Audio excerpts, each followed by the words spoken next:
Hi guys, it's Chloe and welcome back to my channel. But today I'm going to be spilling all the tea on health insurance, what I picked, why I picked what I picked, and just everything I went through to obtain health insurance, as well as the basics that you need to know. So I am super excited to get into this video, and on that note, we're going to get started. So I'm going to start from the bottom and work my way up to the top, and you'll understand why. Just stick with me.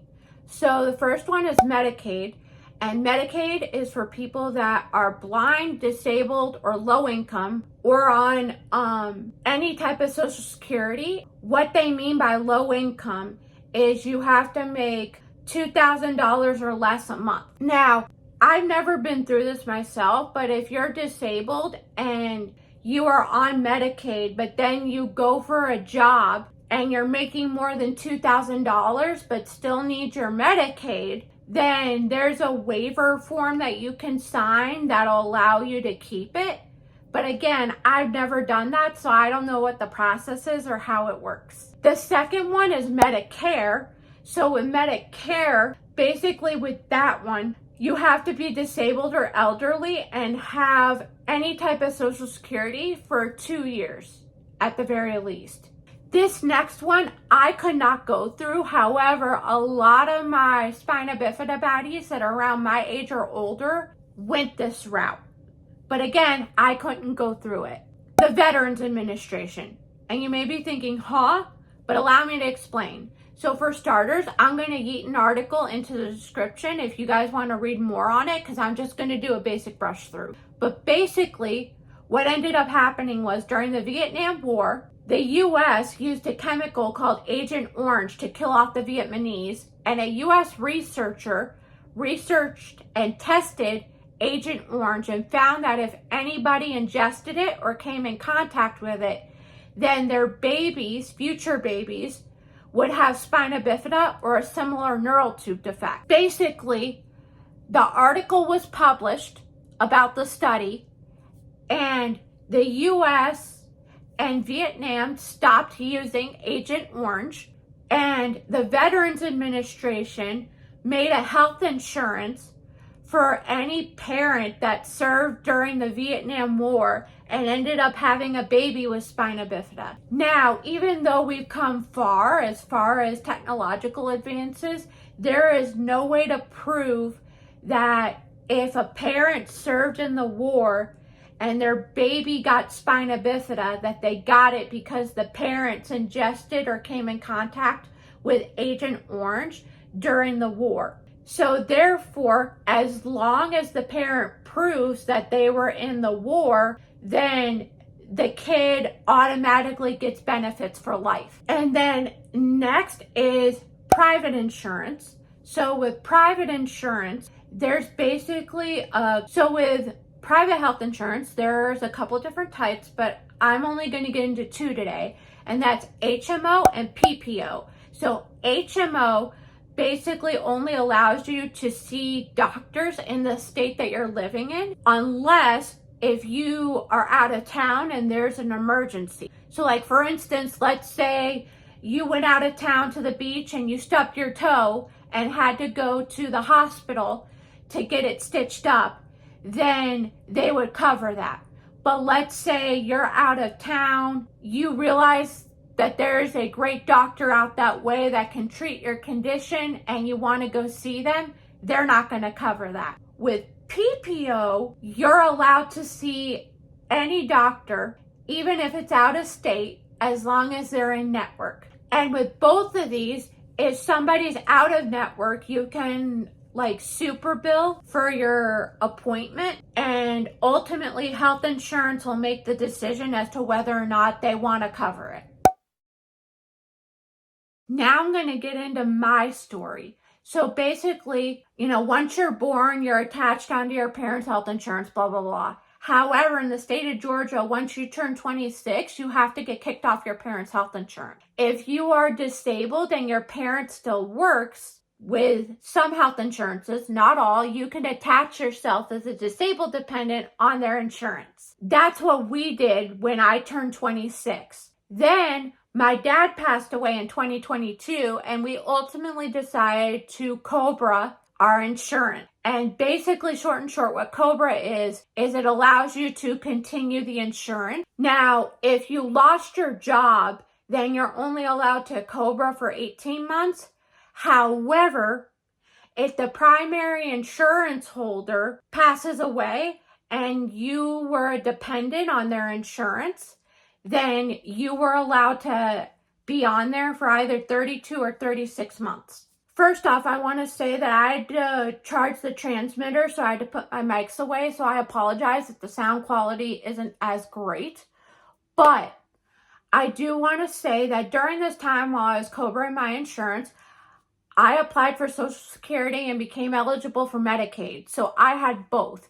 And how it worked was my COBRA insurance was my primary and Medicaid was secondary because I got that second. And as long as the place I was going to was in network with both of my insurances, how it worked was my primary insurance paid for their portion and then Medicaid picked up the rest. So basically, let's say it's kind of like, let's say you and your friend go out to dinner and you decide to split the bill and you pay your portion and they pay their portion. Same exact thing here. I was allowed to go to places that were only in network with one of my insurances, but in that case, the insurance that they were in network with was the only one that they could bill. They could not bill the other insurance that was not in network. So an example is my psychiatrist. My psychiatrist used to be in network with both my COBRA insurance and Medicaid. However, he's not anymore. But with my COBRA insurance, they still paid for my prescriptions. But with Medicaid, by law and their rules and stuff, in order for them to cover something, the person prescribing it has to be in network with Medicaid.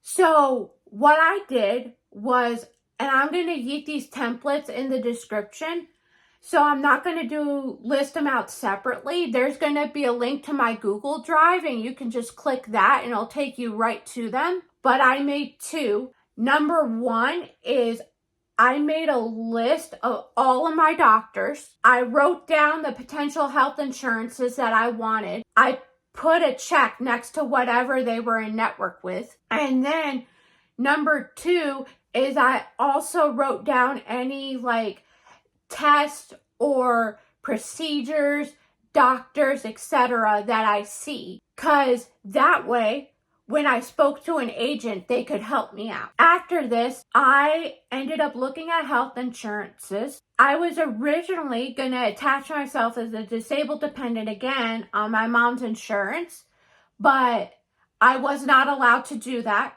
because my mom didn't have a job. And also, that meant because of that, I had to go through the marketplace. But with marketplace plans here in Georgia, they're only HMO plans, which means they cannot be used out of state. So therefore, I can't go up and see my Hershey doctors. Now, there is something called a special case arrangement or agreement that you could do, but that's very hard to get. But it basically just states like, hey, this person doesn't have anyone in their state that knows how to treat their condition, but they can go out of state to see somebody.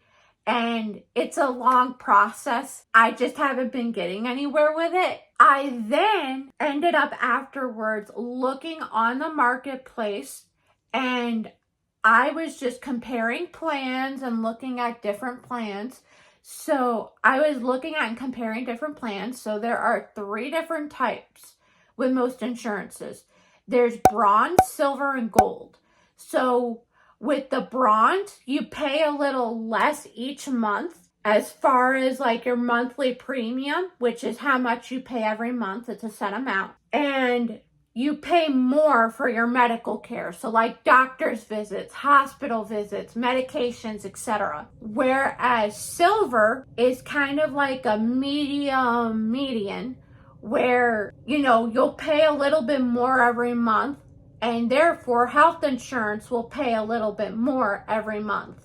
And then with gold, that's the highest one, but you pay the maximum amount every month and health insurance will pay a lot more or the most they can for whatever it is that you need. So I will say all of my Georgia doctors and the medicines I take, there wasn't a single plan that had everything. So all my Georgia doctors and all my all my Georgia doctors and all my medicines. However, with the medicines, your doctor can fight to get you a specific medicine, but it has to be for a good reason. So basically, when you look at plans, there will be a preferred drug list. And the thing is that, for example, I'm on Myrbetriq, and a lot of the plans I looked at, they would not cover Myrbetriq because it's a tier 4 drug and it's very expensive. And even the generic is expensive too. However, I looked at the preferred drug list and I could not take any of the drugs that were offered because they interacted with my PTSD and ADHD medication, or vice versa, where the PTSD and ADHD medications interacted with the bladder spasm meds that were on there. And they did this by increasing the blood levels and the effects of the medicines. So therefore, my doctor would be able to fight this case because I can't take those other medications. Now I have to take this one. Now with most of the state marketplace websites, you can key in the doctors you see and the medicines you take, and it'll spit out what health insurances take everything or as much of whatever you have as possible. And this goes for any health insurance website that you go on. You can do that as well, and it'll spit out, what plans will have everything that you need as far as doctors and medications. Now, what I did, you could do that. You can also, with most of the marketplace websites, and even with the private insurance company websites, you can give them a call and speak to a licensed insurance agent and go from there. Or what you can do is there are people out there that do this for a living, and they can help you and pick a plan that would be best regardless of what insurance, because those people don't work for one specific insurance provider. They look at all of them and see what's best. So I picked a plan only to find out that because I'm on Medicaid, I'm only allowed to be on Medicaid, and I'm not allowed to do Medicaid and a marketplace plan. So therefore, I'm just sticking with my Medicaid. That's it. Comment down below if you like this video, and I can't wait to see you guys again soon. Bye.